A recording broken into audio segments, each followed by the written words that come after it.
And this is Mission Control Houston. As promised, we have a special guest with us today remotely, calling in from Moffett Field, California at the NASA Ames Research Center. Welcome to the International Space Station update, Mark Masseri. Hi, Mark. Hey, glad to be here.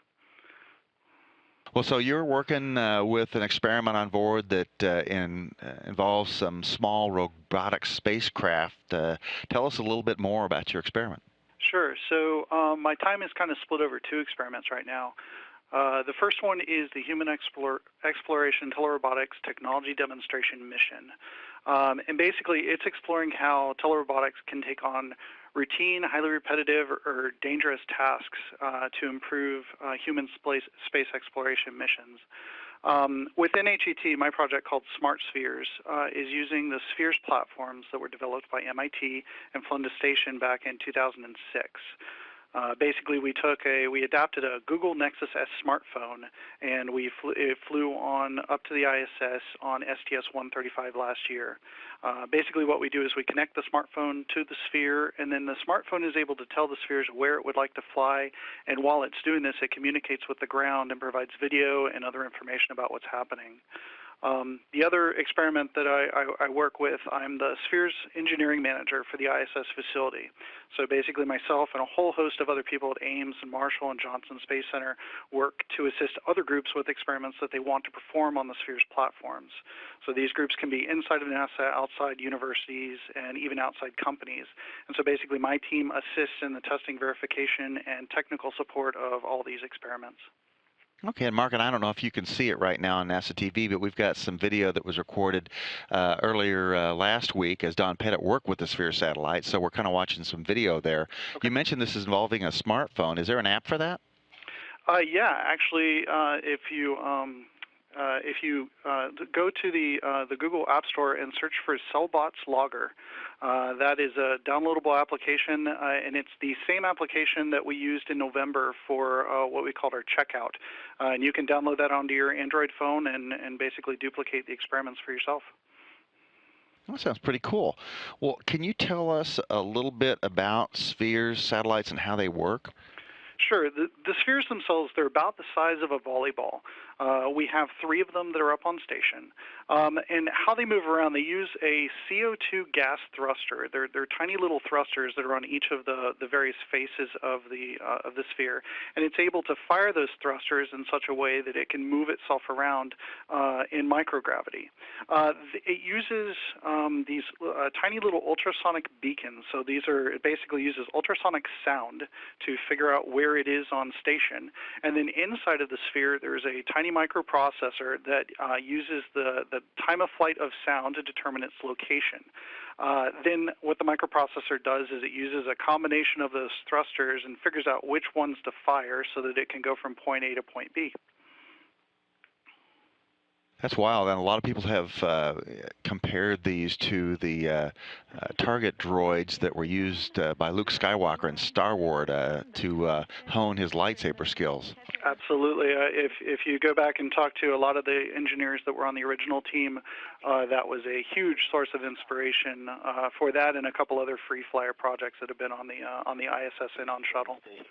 Well, so with the upcoming work that you're going to be doing, what, in kind of simple terms, are you trying to learn? Sure.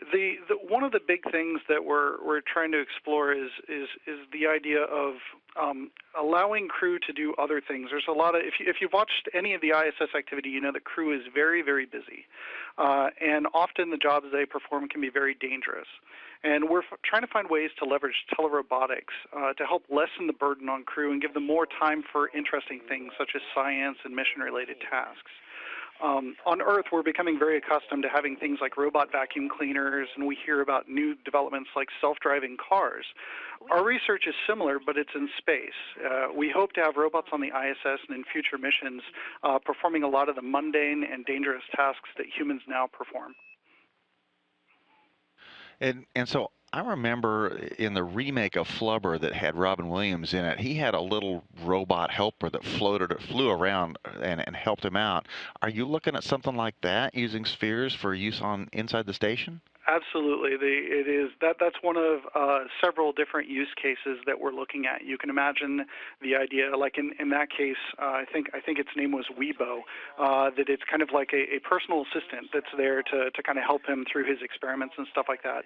But you can also imagine scenarios where the robot is off doing tasks completely unattended.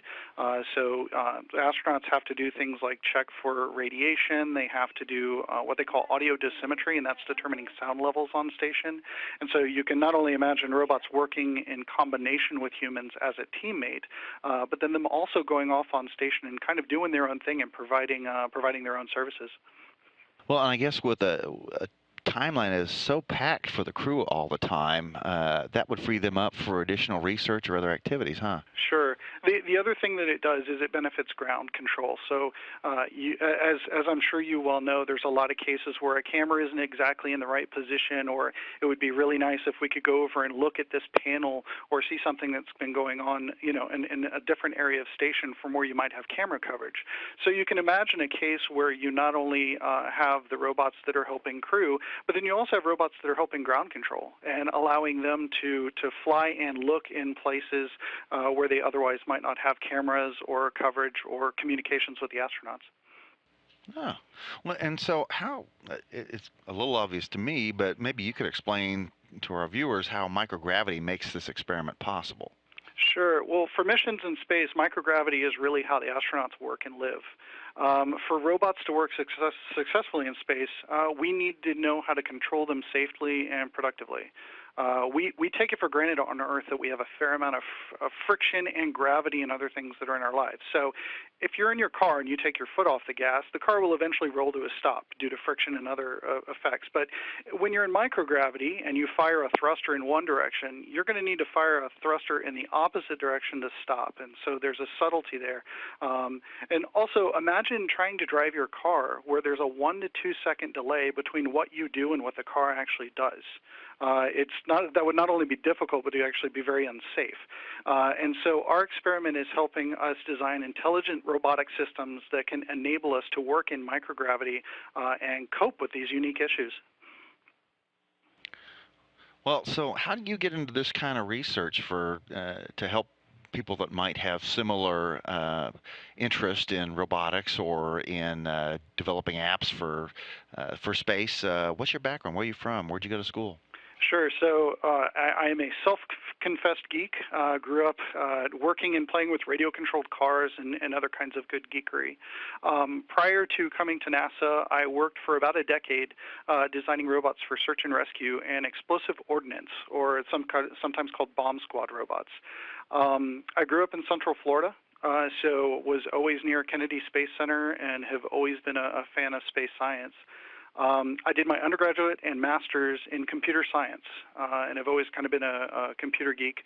I did that back at the University of South Florida, and I did my PhD at the University of Massachusetts Lowell, and I worked in robotics labs at both of those locations. Strangely enough, in addition to all of that, as part of my work in search and rescue, I'm also trained and certified as a firefighter, and I work part-time with FEMA and other search and rescue teams trying to figure out how to bring robotics and other technology to the field. That's really interesting. Tell us a little bit about where you work at Ames now. Sure. I really have kind of two locations that I work with here at Ames. One is in the Intelligent Robotics Laboratory, and we're a group here that works on not only free-flying robots like spheres, but also ground rovers, and basically anything that involves in robotics and trying to put intelligence into these machines that help and work with us every day. And then the other role that I have, as I mentioned before, is with the Spheres National Facility. And so we have a whole lab here we are able to fly the spheres more or less frictionless on a large polished granite table. And we can bring visitors in and other investigators in and allow them to fly their experiments on the ground in 2 dimensions before they actually fly them up on the International Space Station. And there have been some student experiments too on that. Have you worked with students on this? Absolutely. So that's probably the Zero Robotics program is what you're talking about, and my group in particular provides a lot, some of the technical support and other support features for that. That's actually mostly coordinated through MIT, and it is a huge, huge event. And talk about a powerful, powerful, combination of schools and other groups that allow these students to fly their algorithms up on the space station. Well, thanks. You mentioned a couple of applications in your background, such as search and rescue. How can you apply the results of your experiments in space to helping people here on Earth? Well, how we use robots in space is very, very similar to how we use robots on Earth in terms of them going into hazardous locations and doing mundane tasks. So you can think of a lot of examples like bomb squad robots, search and rescue robots, and even surgery robots nowadays. All these robots require a high level of precision, and our research in space can better inform how these Earth-based robots might be better designed in the future. Well, that's really interesting, Mark. I really appreciate your being here with us today on National Space Station Update, and we wish you the best in your activities next week and in the future using spheres and smartphones. And we hope you come back and talk to us again later and let us know how the whole smartphone thing works. Absolutely. Thanks for having me on. All right, thanks again. That was Mark Mazzeri from the Ames Research Center in Moffett Field, California, who's working with connecting smartphones to the Sphere satellites on board the International Space Station and testing new realms of robotic assistance to humans, both in space and here on Earth.